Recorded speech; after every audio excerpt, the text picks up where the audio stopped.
Your democracy, own it. That's the slogan for next year's national election. The Electoral Commission launched the election program this week. It says it's all systems go. Let's now speak to Deputy CEO Masego Sheburi. Masego, thank you so much for your time here on eNCA. Very nice slogan that you chose, obviously, because in South Africa we've seen a decline in voter turnout, etc., and then people complain after the fact, right?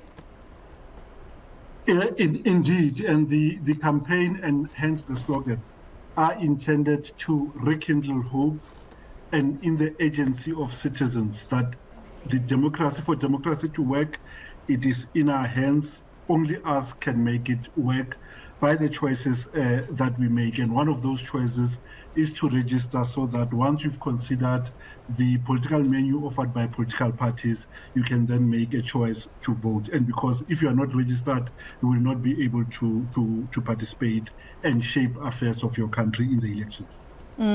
Obviously, there was at some point, a point where the IEC did voice out concern about whether or not you'd be ready for next year's election, especially because the Electoral Amendment Bill is still under consideration. There's still a court case going on around it. Are you not concerned about that?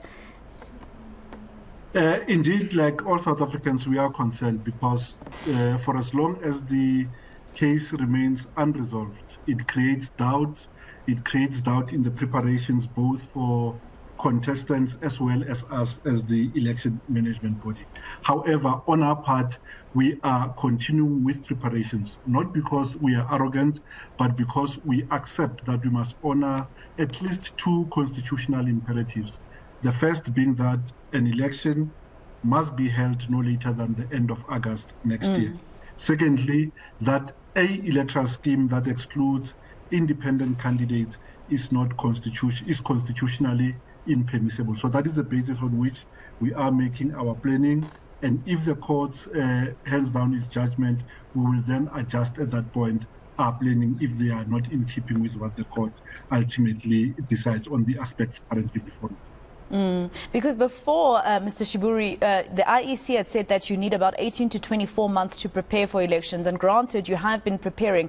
But if the seating allocation in Parliament is still going to be debated, does that not affect you anyway? Indeed, it will affect us. But it will just take a rewrite on our systems. Our systems are currently written to support a split of seats in the National Assembly at 200 and 200. If the court orders that the split should be 350 to 50 as asked by the applicants, we still think we will have time to amend our system to give effect to that order if we receive a order of the court in not a distant future from today. When I spoke to an expert a couple of weeks ago about this particular issue, they said that they foresee, somebody who was part of the IEC, by the way, they foresee the possibility of the Constitutional Court possibly ruling that for these elections, we leave the bill as is, just so that we actually go through the elections and give the IEC time to fix whatever the Constitutional Court grants for elections coming up later. Do you foresee anything like that? A slight correction is that whatever the court decides, it will be up to Parliament to fix those deficiencies if there are deficiencies in the bill. However, the Act as it currently stands commits the country to a process of broader electoral reform after the election. So that is already built into the law. It does not require the court to order that to happen. Yeah. All right. And in terms of, the number of parties, the new parties that we're seeing, that we're going to see next year in the ballot papers, etc., how many pages are we looking at? As we speak, we currently have just under 600 parties that are registered. It is not automatic that once registered, a party will end up on the ballot paper. There are two mechanisms to ensure that the ballot paper is not unwieldy to voters. And those two are follows. One, a party must pay a deposit, which deposit is refundable if a party gets a seat. Second requirement is that a party must submit a list, and on top of that, it must also, for those that are currently not represented, they must also submit signatures equivalent to 15% of the quota in a previous corresponding election. So we hope that those two requirements will make it possible that voters can still interact with the ballot paper that they can use to make an informed choice and not inadvertently miscast or spoil their ballots. All right. Well, that's going to be something that's going to be quite interesting. I know that you said that already 1 million people or so have registered online. There's going to be a campaign, of course, for that weekend in November where you're expecting more people to also register. But I think the problem, Mr. Sheburi, is not necessarily the registration, right? It's whether or not people actually turn up to vote. Indeed.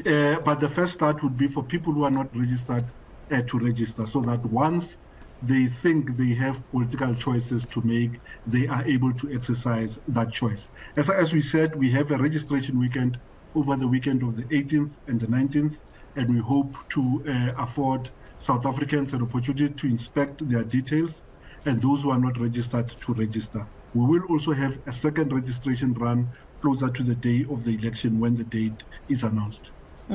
Just lastly and very quickly, Mr. Sheburi, in terms of the Political Party Funding Act, there is that tikkie, right, that is supposed to be given by myself or anybody else, whether it's business or individuals, into a particular tikkie that you'll be able to, disperse or distribute those funds to different parties and even, independent candidates, I believe. How's that particular tikkie doing? I know you're concerned about it. South Africans are not really, putting money into it.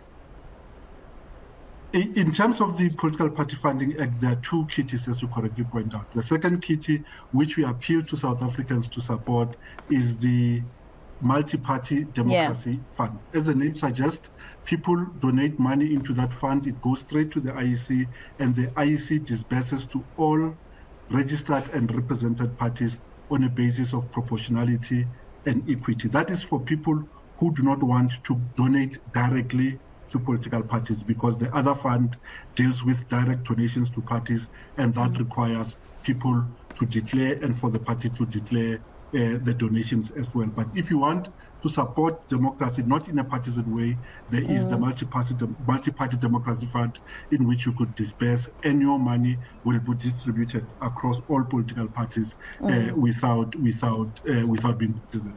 Hopefully there's still time to be able to put money in there, and hopefully it actually improves in terms of how much is in there. Masego Sheburi, Deputy CEO at the Electoral Commission, speaking to us there.